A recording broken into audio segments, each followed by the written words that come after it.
পদত্যাগের বিষয়টিও ক্ষেত্রে আসলে আলোচনা এসেছে। সে বিষয়ে আমরা আমাদের বিভিন্ন জায়গায় আমাদের বক্তব্য আমরা দিয়েছি। আজকে আনুষ্ঠানিকভাবে আমরা সেই বক্তব্য প্রদানের জন্যই এবং এই বর্তমান পরিস্থিতিতে করণীয় ঠিক করার জন্যই এই সংবাদ সম্মেলন। আমরা যেটা আমাদের সদস্য সচিব বললেন যে একটা গণঅভ্যুত্থানের প্রেক্ষিতে ডক্টর মোহাম্মদ ইউনূস উনি আসলে সরকারের দায়িত্ব নিয়েছিলেন এবং অন্তর্বর্তী সরকার কাছ থেকে আমাদের প্রত্যাশা আছে যে গণঅভ্যুত্থানের আকাঙ্ক্ষা যেটা বিচার এবং সংস্কার এবং পরবর্তীতে মানুষের ভোটাধিকার নিশ্চিতের জন্য শান্তিপূর্ণ ক্ষমতা হস্তান্তর অর্থাৎ নির্বাচনের দিকে বাংলাদেশ যাবে। এই অন্তর্বর্তী সরকার আসলে কি শুধুই নির্বাচনকালীন সরকার নাকি গণঅভ্যুত্থানের আকাঙ্ক্ষা বাস্তবায়নের সরকার? এইটা একটা মৌলিক বিষয়। আমরা মনে করি যে এই অন্তর্বর্তী সরকার একটা গণঅভ্যুত্থানের প্রেক্ষিতে তৈরি হয়েছে এবং ফলে তার গণঅভ্যুত্থানের যে আকাঙ্ক্ষা সেই আকাঙ্ক্ষা বাস্তবায়নের একটা দায়বদ্ধতা রয়েছে।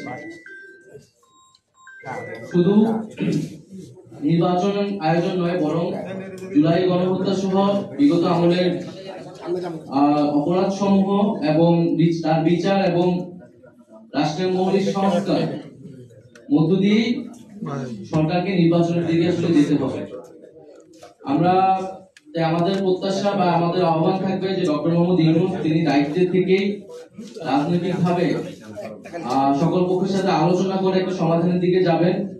আমরা মনে করি যে জুলাই ঘোষণাপত্র যেই নির্ধারিত সময় দেওয়া হয়েছিল, সময় কিন্তু আগাচ্ছে, ফলে নির্ধারিত সময়ের মধ্যে জুলাই ঘোষণাপত্র প্রদানের ব্যবস্থা করা উচিত এবং বিচার সংস্কার এবং নির্বাচন এই তিনটিরই রোডম্যাপ একসাথে প্রকাশ করা উচিত।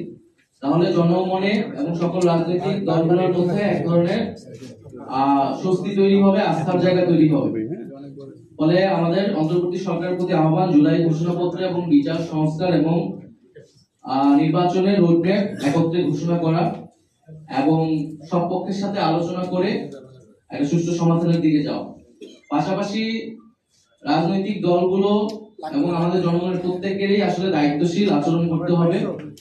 বাংলাদেশের বর্তমান পরিস্থিতি, জাতীয় নিরাপত্তা এবং ভবিষ্যৎ গণতান্ত্রিক বাংলাদেশের কথা ভেবে সকলেই সেই দায়িত্বশীল আচরণ করব আমরা এবং একটা আলাপ আলোচনার মধ্যে দিয়ে সমাধানের দিকে যাব, সেটা আমাদের প্রত্যাশা। দ্বিতীয় আরেকটি বিষয় হচ্ছে সেনাবাহিনীর পক্ষ থেকে 626 জনের একটা তালিকা, যেটা আমরা দীর্ঘদিন ধরে শুনে আসছিলাম, সেই তালিকা প্রকাশ করা হয়েছে। এই তালিকাটা যদি আরো আগে প্রকাশ করা হইতো, এটা তো আসলে 8ই আগস্ট বা আগস্ট মাসেরই ঘটনা, তাহলে আসলে জনমনে কিন্তু কোন ধরনের সন্দেহ এবং শঙ্কা তৈরি হতো না এবং একটা প্রতিষ্ঠানের বিরুদ্ধে কেউ কথা বলার সুযোগ পেত না। সেনাবাহিনী আমাদের দেশের সার্বভৌমত্বের প্রতীক। আমরা চাই যে এবং সেনাবাহিনী এই গণঅভ্যুত্থান এবং পরবর্তী সময়ে যে ভূমিকা পালন করতেছে সেটা অবশ্যই গুরুত্বপূর্ণ। কিন্তু একই সাথে আমাদের রাজনৈতিক ইতিহাসে আমরা বিভিন্ন সময় দেখেছি সেনাবাহিনীর সাথে রাজনীতির একটা সম্পর্ক কখনো কখনো তৈরি হয়। আমরা 1/11 এর ঘটনা জানি। এই সকল ঘটনা কিন্তু আমাদের গণতন্ত্রের জন্য, আমাদের রাষ্ট্রের জন্য এবং আমাদের সেনাবাহিনী প্রতিষ্ঠান হিসেবে কারোর জন্য কিন্তু কখনোই ভালো ফলাফল নিয়ে আসেনি। ফলে সেই বিষয়টা যাতে আমরা সকলেই বিবেচনা করি, যার যেটা কাজ, যার যেটা দায়িত্ব, সেটাই যাতে পালন করে। আমরা বিগত আমলে রাষ্ট্রের বিভিন্ন প্রতিষ্ঠানের বিরুদ্ধে বিভিন্ন প্রতিষ্ঠানকে দলীয়করণ করা হয়েছে। আমলাতন্ত্র, পুলিশ, সেনাবাহিনী এবং নানা ধরনের তাদেরকে দিয়ে মানবতা বিরোধী কাজের অভিযোগ তাদের বিরুদ্ধে রয়েছে।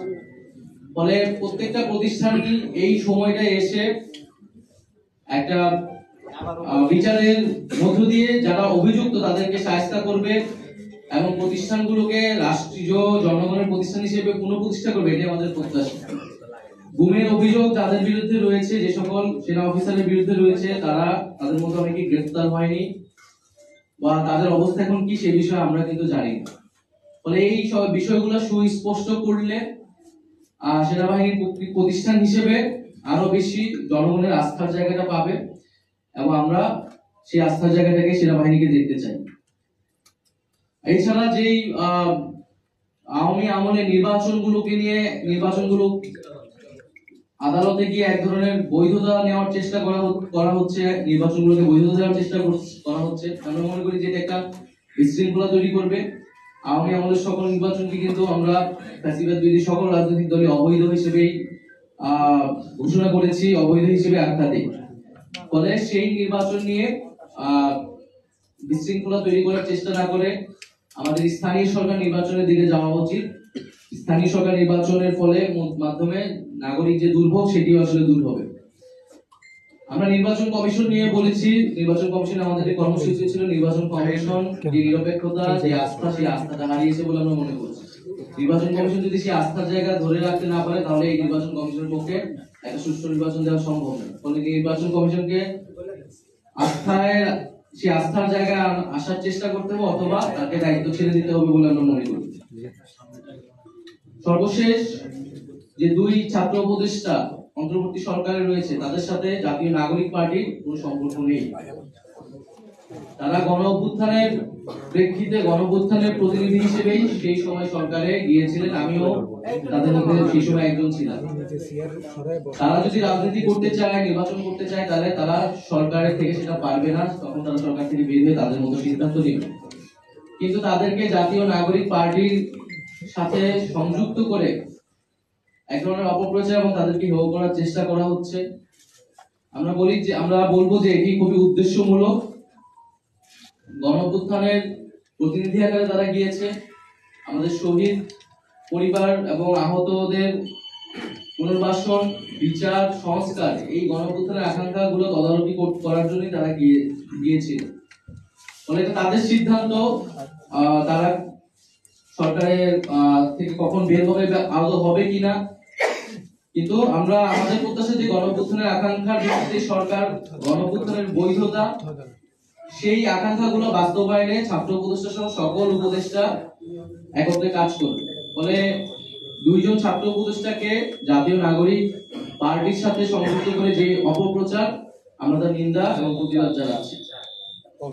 সামগ্রিক বিষয়ে কয়েকটা বিষয় আমাদের আজকে আলোচনা ছিল, আমাদের মনে হয়েছে যে আমাদের স্পষ্ট করা প্রয়োজন জাতির সামনে।